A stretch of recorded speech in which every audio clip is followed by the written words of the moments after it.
इफिसियों के पत्र 6 अध्याय में पढ़ेंगे कि परमेश्वर का हथियार क्या है ताकि तुम बुरे दिन का सामना कर पाओगे। क्या है परमेश्वर का हथियार? परमेश्वर का वचन है। हालेलुया।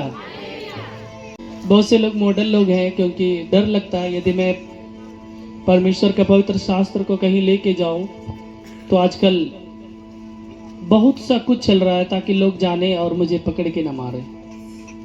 आप दुनिया से डर कर मत जिए, परमेश्वर से डरिए, जो कि वो शरीर आत्मा दोनों को घात कर सकता है।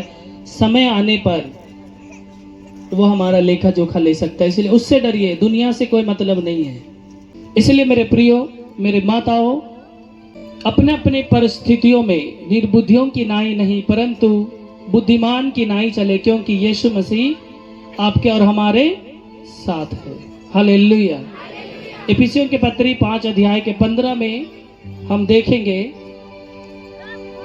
कि परमेश्वर का वचन क्या कहता है। इसलिए ध्यान से देखो कि कैसी चाल चलते हो। निर्बुद्धियों की नाई नहीं पर बुद्धिमानों की नाई चले। आप यदि प्रभु में हैं, यदि आप प्रभु को अपना चुके हैं, मसीह में नहीं भी हैं, प्रभु को नहीं भी अपनाए हैं, फिर भी आप कि चोरी मत करो, हत्या मत करो, माँ बाप का आदर करो, अच्छा कर्म करो, नशा ना करो, चुगलखोरी ना करो, यही सब सुनते हैं। फिर भी आपके बुद्धि नहीं हो जाने के बावजूद यदि आप पुराना चाल को चलते हैं, जैसे मसीह लोग देखिएगा, अब होली आने वाला है, रंग लेना देना कोई फर्क नहीं है। आप यदि अगला दे रहा है तो आपको नाराज नहीं होना है। यदि अगला दे दिया, आपको खुशी लगा, भी दे दीजिए, इतना चलेगा। मगर आप उनके सहभागिता में बिल्कुल नहीं होना है। आपको उसके साथ नशा नहीं करना है, क्योंकि नशा करेंगे तो होली खेलने में मजा आएगा। मसीह लोगों के लिए नशा बिल्कुल बिल्कुल मना है। जो लोग नशा करते हैं और प्रभु को मानते हैं, वे लोग सुअर की तरह है, जो सुअर को जब गर्मी लगे तो कीचड़ में जाके वो घुलटेगा। जब आप समझाने जाएंगे उसको तो शरीर को झाड़ेगा तो उसका कीचड़ आपके ऊपर पड़ेगा, है ना। इसलिए हमें साफ सुथरा रहना है और समझ जाना है कि क्या है। इसलिए परमेश्वर का वचन कहता है, तुम प्रभु में आने के बाद निर्बुद्धियों की चाल मत चलो, बुद्धिमान होकर परमेश्वर में चलते चलो। हर एक चीज को चेंज करो। जब आप वचन में सुनते हैं कि एक खुदा को मानना है, माँ बाप का आदर करना है, गलत नहीं करना है, झूठ नहीं बोलना है, और डेली परमेश्वर के वचन को पढ़ना है, उसके अनुसार चलना है। संसारिक लोगों को क्या पता, संसारिक लोग क्या करते हैं, उनको कोई भी धर्म ग्रंथ का कोई ज्ञान नहीं, वो ओनली दंगा फसाद करना है। हम मसीह लोग उनमें से नहीं है। हालेलुया। हमें उनमें से नहीं बनना, क्योंकि परमेश्वर का वचन बार बार हमसे कहता है कि ध्यान से देखो कि तुम्हारी चाल किस तरह से, तुम कैसे चलते हो, अपने आप को परखो। बहुत बार हम इतना बिजी हो जाते हैं कि मैं किस रास्ते में जा रहा हूँ, कि आगे खाई है, गिरूंगा, कोई पता नहीं चलता है। जैसे कि हम जानते हैं चोरी करना पाप है, मगर बहुत से लोगों को लगता है शायद आज मैं चोरी कर लूं 2 लाख रुपए हो जाएगा ना, ऐश करूंगा 2 मिनट, उसके बाद उसी चोरी करेंगे, फिर भी बोलेंगे कि मेहनत का कमाई है मेरा, हम मेहनत से चोरी किए। आपको उसमें पता नहीं चल रहा है कि आप किस चाल में चल रहे हैं, आप किस रास्ते में जा रहे हैं। इसलिए प्रभु कहता है, जिसको बुद्धि की कमी हो वो परमेश्वर से बुद्धि मांगे। आमीन। की कमी है वो किससे मांगे? कि पड़ोसी के पास हमरा पैसा दे दो, बुद्धि होगा। यदि आप बुद्धिजीवी रहेंगे ना, कोई बांट के नहीं ले सकता आपका बुद्धि, नकल भी कर लेगा, नहीं सकेगा भाई। इस बात से मुझे याद आया, हम लोग पूरा गरीब घराने से, जैसे ये प्लेस है ना, यहाँ से लेकर छोटा अंकल के घर तक 6 कट्ठा है, बाकी कुछ नहीं है। हम लोग मजदूरी घराने से हैं। धान काटने जाते थे, गेहूं काटने जाते थे, मकई काटने जाते थे, और रोड के बगल में जो सरकारी काम होता था, मिट्टी धोने जाते थे, दादन में जाते थे। धान नहीं काटते थे, खाने के लिए मिलता था, काटने के बावजूद खाने के लिए मिलता था, वृद्धि नहीं होता था, क्योंकि हम लोग इस समय अधूरे थे, क्योंकि हमारे मम्मी पापा नशा पान किया करते थे, हमारे दादा दादी पुराने युग में पूरा पीते खाते थे, हमारा खानदान श्रापित हो चुका था, बुद्धि का कमी हो चुका था, निर्बुद्ध हो गए थे लोग। जब हमने प्रभु में आया, अपनाया, सब लोग जब चेंज हो गए तो हम लोग कुछ कुछ काम करने लगे थे, जैसे कि भैया जैसे डोनेशन के स्वरूप चापाकल वगैरह दिलाते थे, उसके बाद हम लोग लीज खेती करना स्टार्ट किए। हमारे घर में अनाज की कोई कमी नहीं, कुछ जानवर पालते थे, कोई कमी नहीं, खस्सी बकरी भैंस गाय जो भी। तो जो लोग इस गांव के थोड़ा ठीक ठाक है, जमीन सब है, तो वे लोग को जलन होता था। वे लोग कहते थे कि फलानवा का बेटा सब का बुद्धि कहाँ से आया, उसका बाप सब दिन पिया खाया और कभी भी तरक्की नहीं किया, उसका बेटा सब का बुद्धि कहाँ से आया। लोग जलने लगे। और आज परमेश्वर ने, जितने लोग जल रहे उतना परमेश्वर हमें ऊपर उठा रहा। हालेलुया।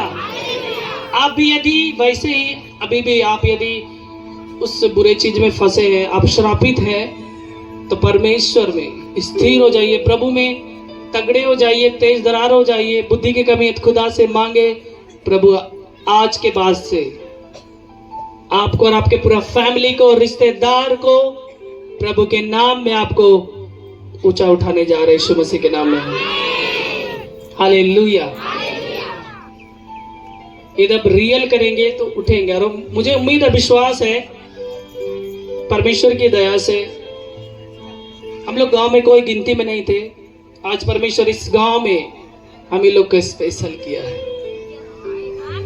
जो लोग सीना तान कर हमारे मम्मी पापा को, यदि उनके खेत पताल में यदि काम करने ना जाए तो पी खा के आते थे और पूरा डांटते थे, अंग्रेजों की तरह घसीट के ले जाना, डांट के ले जाना, ऐसा होता था। वे लोग आज हमारे गार्जियन से, हमारे मम्मी से सिर झुका के बात करते हैं। हालेलुया।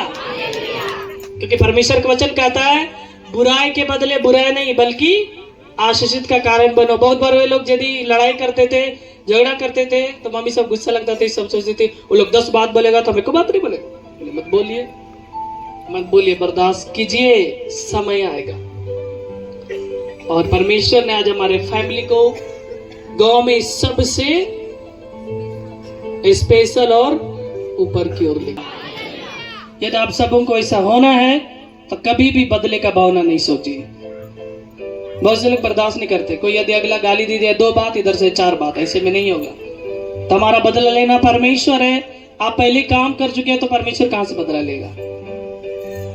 इसलिए आप अपने से नहीं बल्कि परमेश्वर बदला लेने वाला होता है। आप आशीषित का कारण बनिए और बुद्धि से अपना चाल चलन को चलिए और अपने चाल चलन को सुधारिए।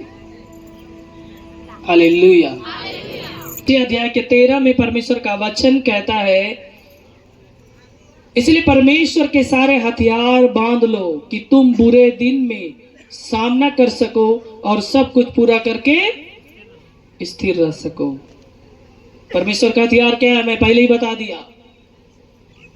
परमेश्वर का पवित्र शास्त्र, परमेश्वर का वचन। और लोगों की तरह में हसुआ दबिया तलवार बंदूक नहीं रखना है।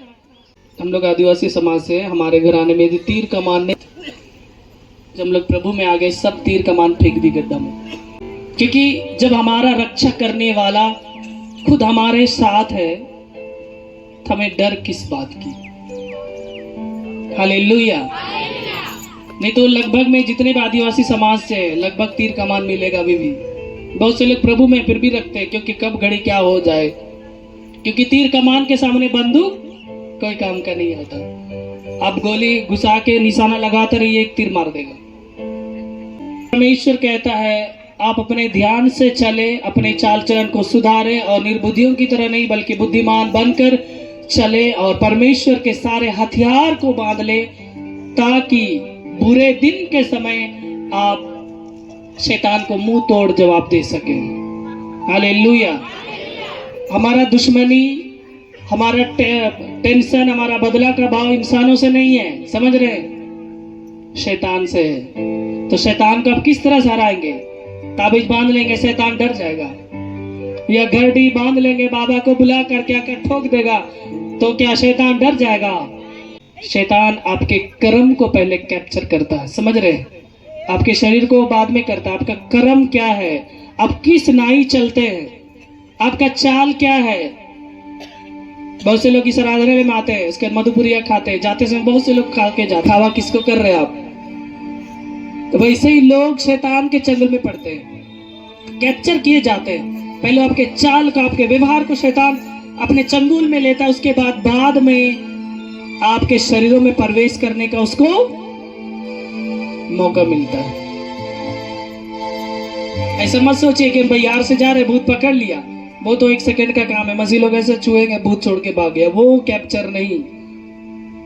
जब शैतान आपके जीवन में कैप्चर करता है ना, गरीबी, तंगी और श्रापित बीमारी जो पीढ़ी जाता है, एक उठा, दूसरा गिरा, तीसरा गिरा, ऐसे करके हॉस्पिटल पूर्णिया कटिहार में पैसा देते रहिए, अल्ट्रासाउंड एक्सरे करते रहिए, जमीन बेच के इलाज कराते रहे, वही है श्रापित, जो आप शैतान के चंगुल में पड़ते हैं। इसलिए यदि किसी को जिंदगी में खुश रहना हो तो फोकस सिर्फ उस खुदावन पर होना चाहिए जो यीशु मसीह है। हालेलुया। इंसान की बातों पर नहीं, बल्कि परमेश्वर को जो पवित्र शास्त्र है उसको पढ़े और खुदा से दुआ प्रार्थना करते रहे। हालेलुया। इफिसियों के पत्री 6 अध्याय का 14 से 18 निकालेंगे। इसलिए सत्य से अपनी कमर कसकर और धार्मिकता की झिल्लम पहनकर, मेल के सुसमाचार की तैयारी के जूते पहनकर और इस सब के साथ विश्वास की ढाल लेकर स्थिर रहो, जिससे तुम उस दुष्ट के सब जलते हुए तीरों को बुझा सको। हालेलुया। यदि आप परमेश्वर के वचन में हैं तो आप सत्य हैं और आपका कमर पूरा कसा हुआ, आपको कमजोर होने की कोई जरूरत नहीं पड़ती है। और पांव में जो है मेल के सुसमाचार की तैयारी कर जूते पहने। कहने का मतलब है प्रभु के लोग एक झूठ होते, एक मेल होते और एक चाल चलते हैं, तो शैतान कभी भी सामना नहीं कर पाता है। तो शैतान जितना भी चाल चले, आप यदि मजबूत है प्रार्थना में, वचन में, उसके हथियार को पहन लिए हैं, तो शैतान एक भी बाल बाका नहीं कर सकता। इसलिए कहा जाता है आप वचन को फोकस कीजिए, पढ़िए और मुझसे भी ज्यादा तेज हो जाइए। मैं कहता हूं जितने विश्वासी लोग हैं, है ना, मुझसे भी तेज हो जाना है वचन में। प्रभु आपको सामर्थ्य से भरे। उद्धार का टोपी क्या है?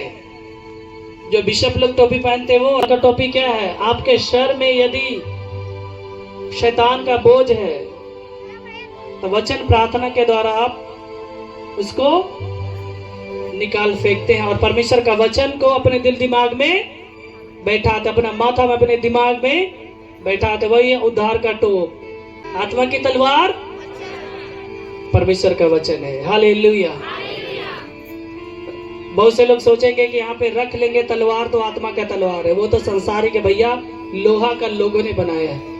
जो आत्मा की तलवार है, जो परमेश्वर का वचन है, जो हम सुनते हैं उसको दिल दिमाग में परमेश्वर का वचन कहता है ले लो, और कहता है हर समय और हर प्रकार से आत्मा में प्रार्थना और विनती करते रहो और इसीलिए जागते रहो कि सब पवित्र लोगों के लिए लगातार विनती किया करो। हालेलुया। इस वचन से पता चले कितने लोग दूसरों के लिए प्रार्थना करते हैं कि सब पवित्र लोगों के लिए, जो लोग मसीह में है, रियल प्रभु के चाल में चलते हैं, उन लोगों के लिए कहा गया कि सब पवित्र लोगों के लिए लगातार विनती किया करो। मसीह लोग एक दूसरे के लिए प्रार्थना करें, एक दूसरे के घर जाए, सुख दुख को बांटे। कितना